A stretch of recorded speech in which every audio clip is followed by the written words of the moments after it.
आप अगर CLAT PG exam की तैयारी अगले 7 से लेकर 7.5 महीने में शुरू करना चाहते हैं, मतलब मिड अप्रैल या एंड अप्रैल एंड से शुरू करना चाहते हैं, और आप चाहते हैं कि आपको आपका desired PSU top 5 top 10 college या जैक एंट्री के लिए क्वालिफिकेशन मिल जाए, तो ये वीडियो आपके लिए एक बहुत ही डिटेल्ड गाइड होने वाला है। एज हम लोग यहाँ पे डिस्कस करने वाले हैं पूरे पेपर पैटर्न को, पिछले 6 साल में किस तरीके से क्वेश्चन यहाँ पे पूछे गए हैं, क्या क्या सब्जेक्ट्स यहाँ पे आते हैं। फिर हम लोग बात करेंगे कट ऑफ के बारे में, आपको कितना मार्क्स स्कोर करना है, कितने अटेम्प्ट्स आपको लेने चाहिए। फिर हम लोग डिस्कस करेंगे इंपॉर्टेंट डेट्स का, एग्जाम कब होगा, कैसे आपको तैयारी वगैरह कब शुरू करनी चाहिए, टाइम मैनेजमेंट का बात पूरा हम लोग करेंगे। फिर हम लोग डिटेल में डिस्कस करेंगे सिलेबस को, कि सिलेबस के अंदर कौन से टॉपिक्स हैं जो कि आते हैं, सब्जेक्ट्स वगैरह कौन सा है। मैं एक डिटेल उसके बाद एक सब्जेक्ट वाइज प्रिपरेशन स्ट्रेटजी बताऊंगा, जहां पे मैं टॉपिक बाय टॉपिक आपको एक एक चीज एक्सप्लेन करूंगा कि आपको कौन से टॉपिक से ज्यादा टाइम देना है, किसको कम टाइम देना है, कि जो आगे का आपका 7.5 महीने का टाइम हो प्रॉपर्ली आपका डिवाइड हो पाए।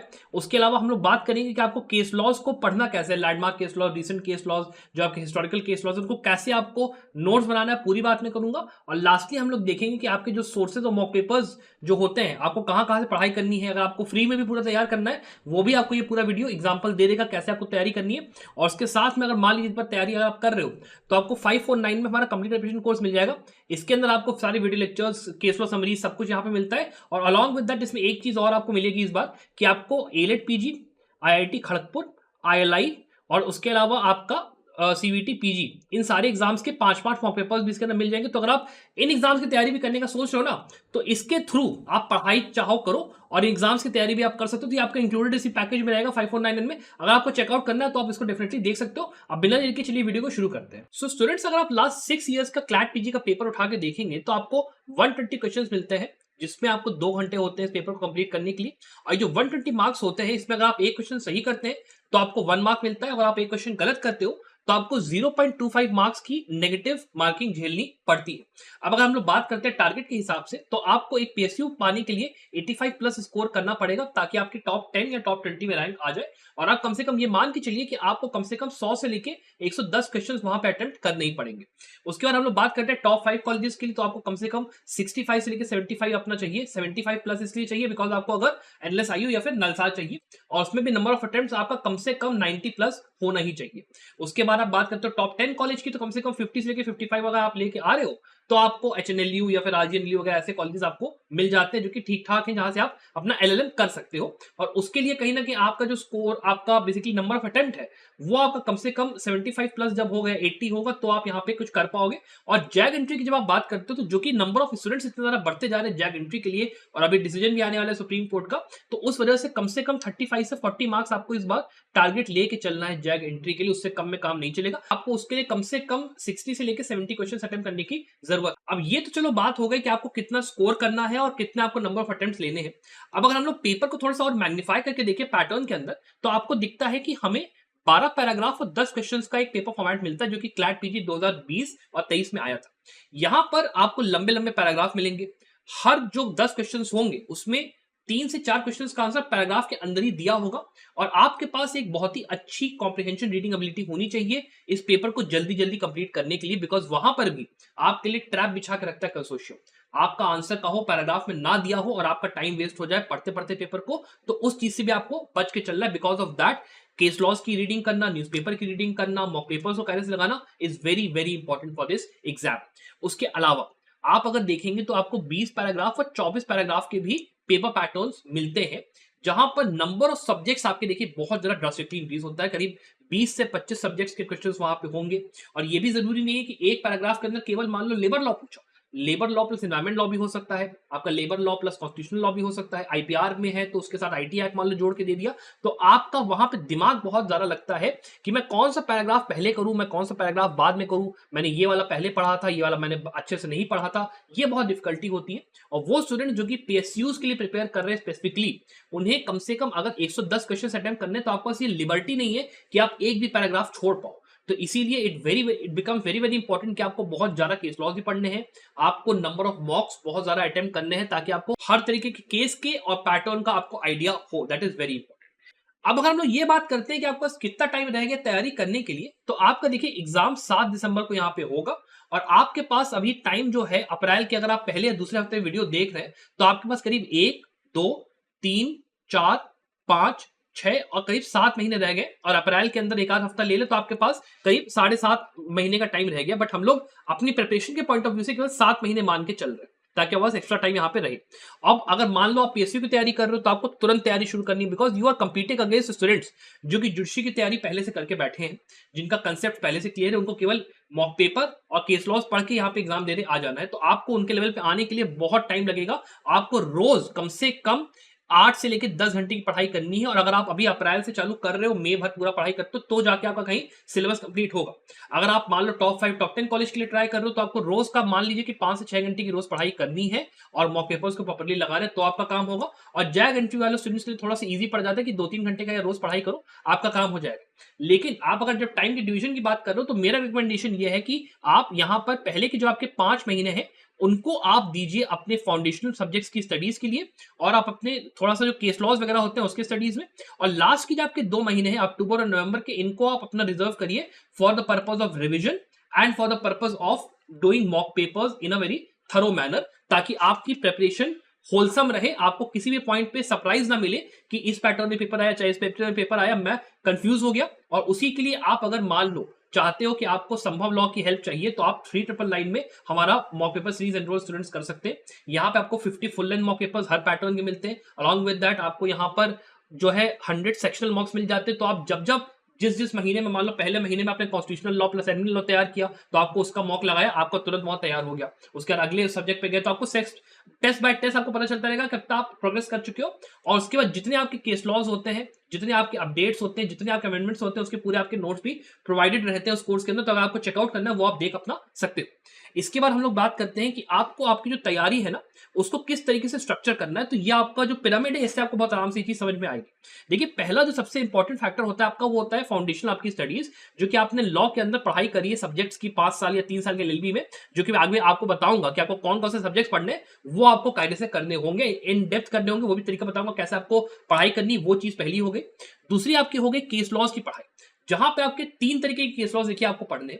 वो होते हैं आपके पहले वो केसेस जो कि आपको सब्जेक्ट के अंदर ही मिल जाते हैं। जैसे मान लीजिए आप अगर कॉन्स्टिट्यूशनल लॉ पढ़ रहे हैं तो आपको पता है कि मुझे केशवानंद भारती, आपका मेनका गांधी, केएस पुट्टा स्वामी, इस टाइप के केसेस पढ़ने हैं। और वहां पे भी आपका रेंज ऑफ केसेस होते हैं। जैसे अगर आप रिजर्वेशन के अंदर बात करेंगे तो रिजर्वेशन की शुरुआत यहाँ पे चंपकम दुराई राजन से हुई, फिर आपका अंत में आया ये इंदिरा साहनी, और उसके आगे नीचे तक अभी दविंदर सिंह तक बहुत सारे लाइंस ऑफ केसेस बन चुके हैं। तो केवल आर्टिकल 15 और आर्टिकल 16 के लिए ही आप सोचिए कितने केस आपको पढ़ने, तो इसीलिए बहुत टाइम लगेगा। आपको सारे हिस्टोरिकल केसेस देख के जाने हैं। और आजकल क्लैट पीजी पैराग्राफ जो होता है वो अपने हिस्टोरिकल केस के ऊपर पूरा पूरा दे देता है। जैसे मान लीजिए अभी लेबर लॉ में बैंगलोर वाटर सप्लाई का केस सीधे सीधे आ गया। तो it is very very important कि आप एक डिटेल स्टडी करें केस लॉज की while you are preparing for the foundational subjects.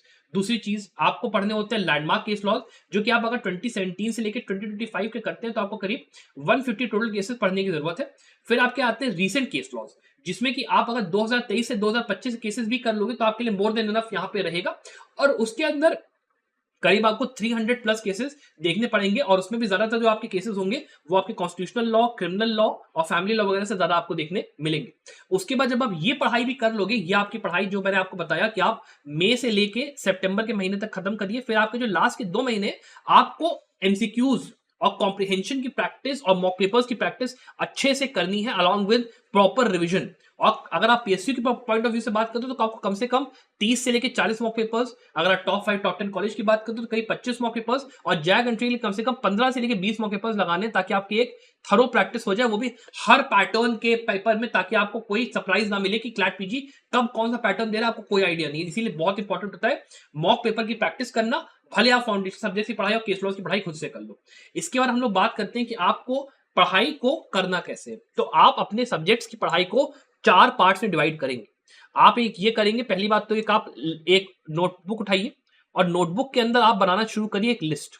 List के अंदर आप ये मेंशन करेंगे कि मैंने इस वीडियो में जो जो सब्जेक्ट्स बताए उसमें आपको पहले से कितने सब्जेक्ट्स आते हैं और कितने ऐसे सब्जेक्ट्स हैं जिसमें कि आपको उतनी नॉलेज नहीं है।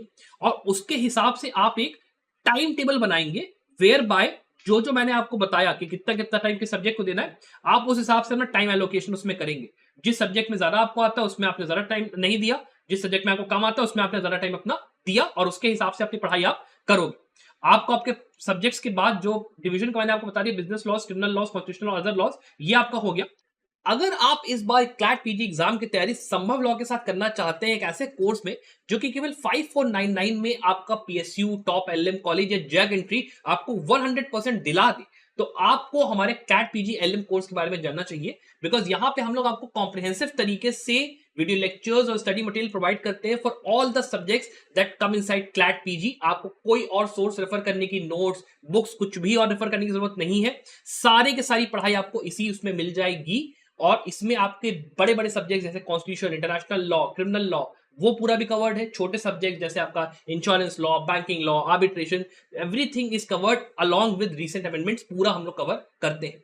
उसके अलावा आपको यहाँ पे 50 मॉक पेपर्स की फुल लेंथ सीरीज मिलती है जिसमें 25 मॉक पेपर्स हम लोग इसी साल कंडक्ट करेंगे from the month of April to December, जिसमें जितने आपके recent updates, amendments, case laws आते हैं वो सब कुछ क्वेश्चंस के फॉर्मेट में आपको मिलेगा। आपका पूरा रिवीजन भी हो जाएगा।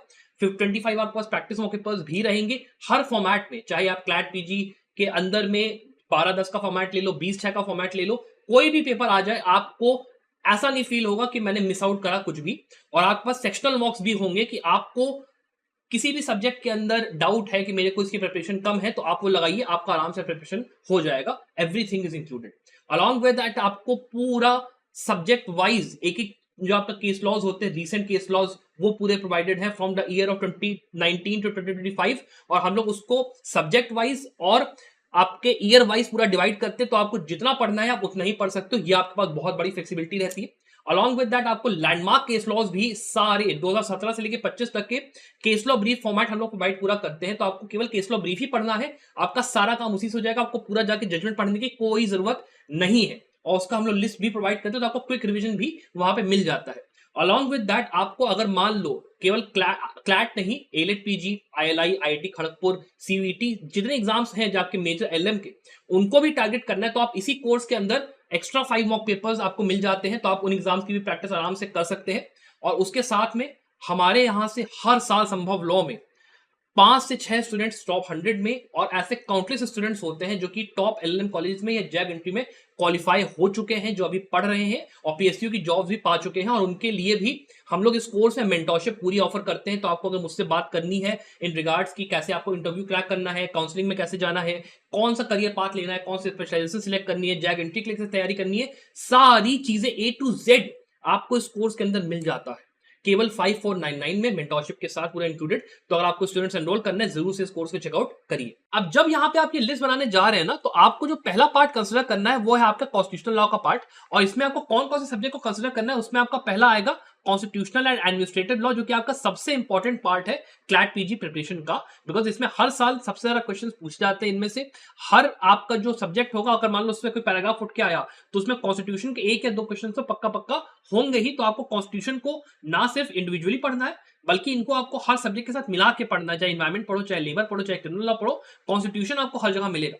और जितने भी आपके लैंडमार्क केसेस आते हैं वो सारे कॉन्स्टिट्यूशनल लॉ पे ही बेस्ड होते हैं। तो आपको कॉन्स्टिट्यूशनल लॉ की पढ़ाई को बहुत कायदे से करना है। इसके लिए आप जब टाइम भी अपना एलोकेट करोगे, अगर आपको कॉन्स्टिट्यूशन पहले से आता है तो कोई बात नहीं, लेकिन कम से कम आपको 15 से लेकर 20 दिन यहाँ पे देने ही देने हैं कॉन्स्टिट्यूशनल लॉ की। फिर आप बात करते हैं लेबर लॉ के अंदर, तो ये जितने आपके बेयर एक्ट्स है ना, इन सारी बेयर एक्ट्स को आपको देखिए कायदे से करना है लेबर लॉ के अंदर। आप इसको अगर करीब मान लीजिए 5 से लेकर 7 दिन का टाइम भी देंगे तो आपका आराम से हो जाएगा। मेक श्योर करिएगा इसमें कि आप जो हिस्टोरिकल केसेस हैं, जो इनकी कॉन्स्टिट्यूशनल लॉ के साथ कनेक्शन है बेयर एक्ट्स की, वो आप कायदे से करके जाओ, बहुत इंपॉर्टेंट रहते हैं। फिर आप बात करते हैं इन्वायरमेंट लॉ के अंदर, तो इन्वायरमेंट लॉ के अंदर आपकी जितने ये बेयर एक्ट्स हैं इनको आपको कायदे से करना है। जो आपके केसेस होते हैं एमसी मेहता वाले, या फिर इसके अलावा जो आपके प्रोटोकॉल्स हैं, बाकी चीजें इन्वायरमेंट लॉ के अंदर, उसको आपको बहुत ही कायदे से करना है। इसके लिए भी मैं एक सेपरेट वीडियो अभी यहाँ पे ले आया हूँ, जहां पे आपको मैंने डिटेल हर सब्जेक्ट के अंदर आपको कौन कौन से टॉपिक्स कवर करने वो भी मैंने आपको पूरा एक्सप्लेन करा है। तो वो एक बार वीडियो जाके आप लोग पूरा देख लीजिएगा। Detail explanation of every topic for syllabus guide मतलब पूरी दी हुई है, वो जाके जरूर देखिएगा। वहां पे आपको पूरा मिल जाएगा लिस्ट कि आपको इसके अंदर क्या क्या टॉपिक्स भी करने, तो वो आप देखिएगा जरूर।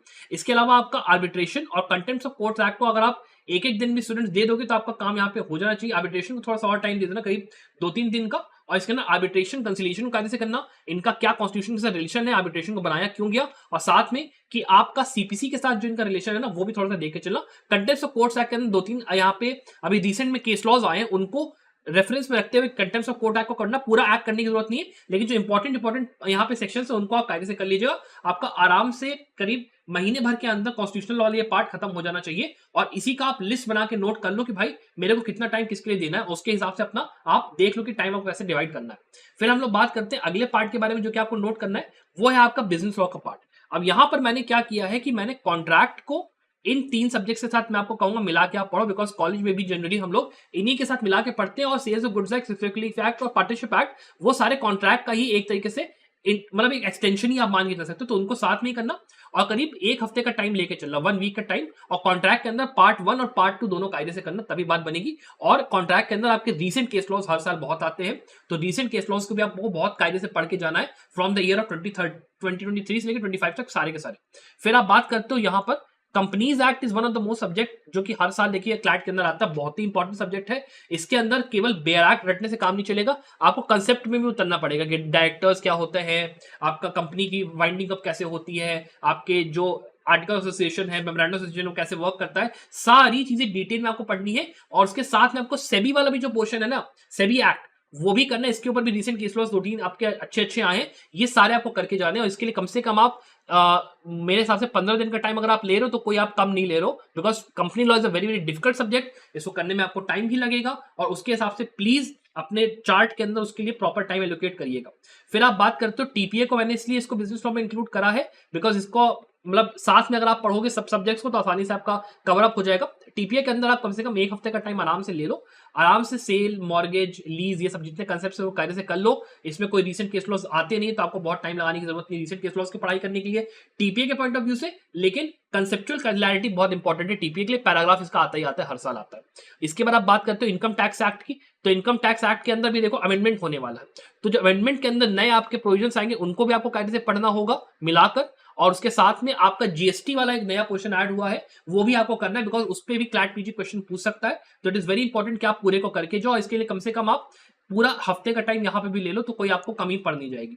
फिर आप बात करते हो लॉ ऑफ टॉर्ट्स की, तो लॉ ऑफ टॉर्ट्स एक इजी सब्जेक्ट है, और इसको भी मैं आपको रिकमेंड करूंगा कि आप मिला के पढ़िए। Consumer protection act, negotiable instruments act, motor vehicle act, ये 3 सब्जेक्ट्स को लॉ ऑफ टॉर्ट्स साथ मिला के पढ़िए, तो आपको आराम से कवर हो जाएगा। हफ्ते भर का टाइम ले लो, लॉ ऑफ टॉर्ट्स कर लो, कोई बड़ी चीज यहाँ पे नहीं रहेगी। फिर आपका ये जितने सब्जेक्ट्स आप देख रहे हो ना, इंसॉल्वेंसी, बैंक्रप्सी, कॉम्पिटिशन और बैंकिंग, ये आप अगर पढ़ना चाहो तो आप पढ़ो, नहीं पढ़ना चाहो तो यार उठा के मत पढ़ो, कोई बात नहीं। बहुत यहाँ पे चांस है नहीं कि पैराग्राफ पूछेंगे, अगर एक पैराग्राफ पूछ भी लिया तो मुश्किल से 5 से लेकर 6 क्वेश्चन आएगा, बहुत कोई नुकसान नहीं होगा। You can leave it if you want to, but अगर आपको पढ़ना है तो आप करीब मतलब 3-3 दिन हर सब्जेक्ट को लेके अपना खत्म कर लो, तो आपको करीब 40-45 दिन लगेगा बिजनेस लॉ के पार्ट को खत्म करने में। लेकिन इसको करना बहुत इंपॉर्टेंट है, बिकॉज हर साल बिजनेस लॉ वाले पार्ट से आपके 20 से लेकर 30 क्वेश्चन आते ही आते हैं, तो आपको बहुत इंपॉर्टेंट इसको करना। फिर हम लोग बात करते हैं क्रिमिनल लॉज के पार्ट की, जो कि आपको नेक्स्ट पार्ट आपको डील करना है। उसमें आपका बीएनएस, बीएनएसएस और बीएसए, इसमें आपको आईपीसी, सीआरपीसी एविडेंस भी इनका करके जाना है, बिकॉज अभी सुप्रीम कोर्ट के अंदर जो भी केसेस चल रहे हैं उसके अंदर अभी पुराना एक्ट और नया एक्ट दोनों आपका डिस्कस होता है। तो ये मत समझ के चल रहा कि मैंने एक एक्ट पढ़ लिया तो मेरे को दूसरा पढ़ने की पुराना जरूरत नहीं है। आपको दोनों सेक्शंस किसी केस लॉ के अंदर अगर ब्रीफ भी देखोगे ना, तो केस लॉ ब्रीफ के अंदर भी आपको दोनों सेक्शन मेंशन मिलेंगे, तो आपको क्लैट पीजी घुमा के पूछ लेगा कि ये पर्टिकुलर किस पर्टिकुलर सेक्शन में डील कर रहा है भाई, तो वो दोनों बैक रट के जाना जरूरी है। उनके जो कंसेप्ट्स हैं, इलस्ट्रेशंस हैं, आपके एग्जांपल्स हैं, आपके केस लॉज हैं, वो पूरे पढ़ के आपको जाने हैं। चेंजेस कोई मेजर यहाँ पे नहीं, कुछ कुछ नए जो आपके एक्ट्स ऐड हुए उनको आप पढ़ के जाओगे, आपका आराम से ये करीब जो टाइमिंग है इसका मैं अगर मान के चलूं 25 दिन में आराम से निपट जाएगा। फिर इसके बाद बात आती है ये जो बचे हुए आपके क्रिमिनल लॉ के पार्ट है सर, इनको हम कैसे करें, तो इसका आंसर भाई देखो यहाँ पे ये है कि आप जैसे मान लो यूएपीए की स्टडी कर रहे हो, यूएपीए के अंदर आप गए, आपने देखा कि भाई हाँ हिस्ट्री क्या है, क्यों ये एक्ट आया, फिर इसके फीचर्स क्या क्या है भाई, इस एक्ट के अंदर क्या क्या चीजें ऐसी हैं जो कि एग्जिस्ट करती है, फिर इसका इंट्रोडक्शन देख लिया, शॉर्ट टाइटल, लॉन्ग टाइटल देख लिया। फिर मैं गया और मैंने देखा कि भाई सुप्रीम कोर्ट ने इस एक्ट की इंटरप्रिटेशन कैसे करी है, कि इस एक्ट के अंदर में वो कौन से प्रोविजंस है जिसके बेसिस पे यहाँ पर सिस्टम काम करता है, तो आपको वो चीज मिलती है थोड़ा फसल और के नजीब के केस में। और उसके थ्रू आप ये देखते हो कि हाँ भाई हमारा सेक्शन 2 इंपॉर्टेंट है, सेक्शन आपका चैप्टर 4, चैप्टर 6, चैप्टर 7, और उसके अलावा ये जितने सेक्शन है ना 43, 43A, 43D, ये सब आपको केस लॉज के अंदर से मिलते हैं और आपको केवल यही पढ़ने की जरूरत है। और उसके साथ में जैसे आप मान लीजिए बात करते हैं कि जो आपके प्रोविजंस हैं जिसके थ्रू यूएपीए वर्क करते हैं, आर्टिकल 20, 21, 22, बिकॉज जनरली यूएपीए के अंदर जब भी कोई चैलेंज होगा पिटीशन, तो आपका वो वायलेशन ऑफ आर्टिकल 20, 21, 22 ही भाई प्लीड करेगा, तो वो आपको इंपॉर्टेंट है। बेल वो अपनी रिक्वेस्ट करेगा तो सीआरपीसी आपका बेल इंपॉर्टेंट हो गया। वहां पे मतलब जो प्रोसीजर आपको पता है कि भाई उसके साथ कनेक्ट करके चलना है, आपकी पढ़ाई यहाँ पे ऐसी होगी। तो आपकी जितनी ये एक्ट्स आप देख रहे हो ना, इनकी आपकी पढ़ाई ऐसी ही करनी है, एक एक दिन का टाइम लोगे। इंपॉर्टेंट इनके केसेस मतलब संभव लॉ के अंदर आप एनरोल्ड हो ना, तो ये सारे केसेस को हम लोगों ने जो है सारे एक्ट्स को कवर कर दिया है, नोट्स इनके प्रॉपर है, उसके साथ में जो जो इंपॉर्टेंट केसेस है वो प्रोवाइड करिए, तो आपको वहां से पढ़ाई काफी आसान हो जाएगी, लेक्चर्स भी आपको पूरे मिल जाएंगे। तो अगर आपको एनरोल करना है 5499 एनरोल करने का सोच सकते हो, तो वो आपकी चीज एक हो जाएगी, तो ये आराम से आपका महीने भर में निपट जाएगा। फिर आपका अगला जो पार्ट है वो है आपका अदर लॉज का पार्ट। अभी अदर लॉज का पार्ट भी सुपर इंपॉर्टेंट है, इसमें खास करके इंटरनेशनल लॉ ज्यूरिस्प्रूडेंस, ये आपके दादा सब्जेक्ट है। दादा सब्जेक्ट मैं दादा इसलिए बोलता हूं बिकॉज ये हर साल इसके 2 पैराग्राफ यार आते ही आते हैं। और इंटरनेशनल लॉ के अंदर international law along with international humanitarian law, यार आप कायदे से इसको पूरा पोर्शन कर लेना। उसके बाद ज्यूरिस्प्रूडेंस के अंदर जाओगे तो मैं ज्यूरिस्प्रूडेंस को तो यही कहूंगा कि आप रोज पढ़ो। रोज पढ़ने का मतलब है कि रोज बैठो 1 घंटा आप ज्यूरिस्प्रूडेंस की पढ़ाई करो। आप एनवी प्रांजो पे या बिना त्रिपाठी की किताब उठा लो, वहां से आप इसकी तैयारी करिए, बहुत प्यार से आपका ज्यूरिस्प्रूडेंस निपटेगा। उसके बाद आप बात करते हो फैमिली लॉ की, तो फैमिली लॉ के अंदर यार देखो जितनी बेर एक्ट मैंने मेंशन करी है, हिंदू लॉ और मुस्लिम लॉ की, ये सारी चार्ट मारो, आपका काम आराम से जाएगा। हफ्ते भर का मुश्किल से टाइम लगेगा। और ये जो वक्फ फैक्ट देख रहे हो ना, वक्फ फैक्ट, इसको यार कायदे से कर लेना, बिकॉज अभी इसके अंदर रिसेंट अमेंडमेंट आया है, इसके ऊपर पक्का पक्का पैराग्राफ बनेगा, वेरी वेरी इंपॉर्टेंट, ये ध्यान रखना। इसके बाद आप अपना आईपीआर पे जब आते हो, तो आईपीआर के अंदर आप कुछ मत करो, आप ट्रेडमार्क, कॉपीराइट, पेटेंट वगैरह कर लो, ज्यादा इसमें डीप जाने की जरूरत नहीं, मुश्किल से एक आध मतलब पैराग्राफ अगर आ गया भूले भटके तो आ जाएगा। और आईटी एक्ट में भी उतना टाइम आपको देने की यहाँ पे जरूरत नहीं है। और कुल मिला के ये जो पूरा आपका पोर्शन है, ये भी महीने भर से लेकर 1.5 महीने में आपका खत्म हो जाएगा, बहुत टाइम नहीं लगेगा। तो आप करीब में मान के चलो कि मई से लेकर सितंबर में आपका केस लॉज के साथ फैमिली लॉ के अंदर भी ध्यान रखिएगा, केस लॉज रिसेंट वाले आते हैं तो उनको कायदे से आपको करना है। और आपका बीएनएस, बीएनएसएस और बीएसए, उसके अंदर भी आपके केस लॉज काफी होते हैं रिसेंट वाले, उनको आप कायदे से करके जाना। और कॉन्स्टिट्यूशन के अंदर भी रिसेंट केसेस बहुत होते हैं, उनको आप करके जाना। वो पूरा करके अगर आप गए ना लैंडमार्क के साथ मिलाकर, तो मई से लेकर सितंबर में आपके आराम से पूरी पढ़ाई अपनी हो जाएगी। और जैसे मैंने समझाया कि हर जो आपका स्पेसिफिक गोल है उसके हिसाब से आपको पीएसयूज के लिए 8 घंटे से लेकर 10 घंटा, टॉप 5 टॉप 10 कॉलेज के लिए 6 से 7 घंटा, और जैक एंट्री के लिए 2 से 3 घंटा रोजाना पढ़ाई अपनी करनी, तो ही आपका ये एग्जाम निकलेगा। इसके बाद हम लोग बात कर लेते हैं इस चीज की कि आपको प्रिपरेशन स्ट्रेटजी जो है इसको आपको फॉलो कैसे करना है। जब आपने चार्ट बना लिया उसके बाद आपको क्या करना है, चार्ट बना लिया, टाइम डिस्ट्रीब्यूट कर लिया, अब इस पे आओ कि आप पहले अपनी बेरैक उठाओगे, बिकॉज बेरैक के अंदर में सारी चीजें मेंशन होती हैं। और उसके अंदर से आप अगर अपना पोस्टेड स्टैम्प्स पहले तो यूज करना शुरू करो और नोट करना शुरू करो कि भैया ये पर्टिकुलर केस लॉ इस पर्टिकुलर अपना सेक्शन का था, उससे आपको रिवीजन करते टाइम बहुत आसानी होगी। फिर आप ज्यूरिस्प्रूडेंस के अलावा जितने आपके सब्जेक्ट्स है ना, उनके लिए तैयारी एक ही जैन या किसी कोचिंग के नोट से आप कर लीजिए, बहुत इजी आपको पड़ेगा। कोई भी भारी बुक उठाने की अभी इस टाइम पे जरूरत नहीं है। अगर आपको लग रहा है कि नहीं उससे नहीं हो पा रहा, तो आप करीब यूट्यूब पे चले जाइए, वहां पे आपको आराम से हर मतलब जो आपका सब्जेक्ट होगा उसके लिए कोई ना कोई टीचर मिल जाएगा जिसने अपनी कोई ना कोई प्लेलिस्ट बनाई होगी, वो आप जाके पढ़ाई कर लो। अगर मान लो कोई ऐसा सब्जेक्ट है जैसे मान लो इंश्योरेंस लॉ, बैंकिंग लॉ, उसके नोट्स नहीं अवेलेबल है, ऑनलाइन जाओ सर्च कर लो, नोट्स आपको आराम से मिल जाएंगे, और नोट्स से जाके पढ़ लो, किताब उठाने का झंझट उठाना। उसके बाद एक काम ये करो कि भाई 2 सेट ऑफ रजिस्टर्स मेंटेन करो। उस रजिस्टर के अंदर में एक रजिस्टर तो आपका रहेगा केस लॉज का, वो मैं आपको अभी आगे बता रहा हूं कैसे आपको यूज करना है। और उसके अलावा जो आप ये गाइड फॉलो कर रहे हो, इसको प्लीज विद फुल अपनी ऑनेस्टी के साथ कवर करना। ये मत करना कि भैया मैं 1 दिन फॉलो करा, 2 दिन फॉलो करा, फिर मैं सो गया। ऐसे करोगे तो कभी एग्जाम घंटा नहीं निकलने वाला। आपको अगर प्रॉपर्ली एग्जाम क्रैक करना है तो एक एक चीज जो मैं वीडियो के अंदर बता रहा हूं पूरा फॉलो ऑनेस्टी के साथ करना। फिर बात करते हैं कि आपको इसके बाद जो आपका टाइम ऐसा आता है ना, जहां पे आपका अक्टूबर और नवंबर का टाइम आपका आया, वहां पे आपको क्या करना है वो आप समझ लो। अक्टूबर नवंबर में आपको यहाँ पे कोशिश करनी है कि आप जितने मॉक पेपर्स लगा सकते हो लगाओ। और सब्जेक्ट स्पेसिफिक मॉक पेपर्स भी आप सेक्शनल वाले जो है वो तो आप करीब मतलब अगर मान लो आप संभव लॉ में एनरोल हो तो आप यहाँ पे मई से लेकर सितंबर के बीच में जब जब आपका सब्जेक्ट खत्म हो जाता है, आप प्लीज सेक्शनल मॉक्स संभव लॉ के आप लगाओ। अगर आप मान लो किसी और कोचिंग के उसमें हो तो आप उसके मॉक्स लगाओ, ताकि आपको सब्जेक्ट की नॉलेज अपनी टेस्ट कर पाओ। ये ना हो कि आपने सब्जेक्ट पढ़ लिया, आपको पता ही नहीं कि तैयार हुआ कि नहीं हुआ, वो मत करो। सेक्शनल मॉक्स आप कायदे से लगाओ। रीडिंग की हैबिट लगाओ कि आप जो केस लॉ ब्रीफ होता है उसको कायदे से पढ़ो। आप न्यूज़पेपर्स के अंदर जाओ, जैसे मान लो आपका जो हिंदू होता है उसके अंदर आपको सेक्शन मिलेगा लीगल वाला, वो आप कायदे से अपना पढ़ लिया। इसके अलावा आप कोशिश ये करिए कि आप अक्टूबर और नवंबर के महीने में जब आप प्रैक्टिस करो, तो मैंने जैसे बताया था कि आपको बहुत सारे मॉक्स लगाने की जरूरत है। और पीएसयू वाले बच्चे तो खास करके 30 से 40 मॉक्स टॉप 5 टॉप 10 कॉलेज वाले बच्चे आप कम से कम 20 से लेकर 30 मार्क्स, और जैग एंट्री वाले कम से कम 15 से 20 मार्क्स लगा के जाओ। उससे कम में आप अगर प्रैक्टिस करोगे तो आपका काम नहीं बनेगा। So it is very important you practice marks very very thoroughly आपके लास्ट के 2 महीने में। इसके बाद हम लोग बात कर लेते हैं कि आपको जो आपके केस लॉज है उनको कैसे पढ़ना है और उसके लिए क्या सोर्सेज यूज करने हैं। देखिए, जो आप केस लॉज स्टूडेंट्स पढ़ते हो ना, तो उसके लिए आप कोशिश ये करिए कि लैंडमार्क केस लॉज के लिए एससी ऑब्जर्वर पहली बात तो एक वेबसाइट है, उसको आप जाके चले जाइए।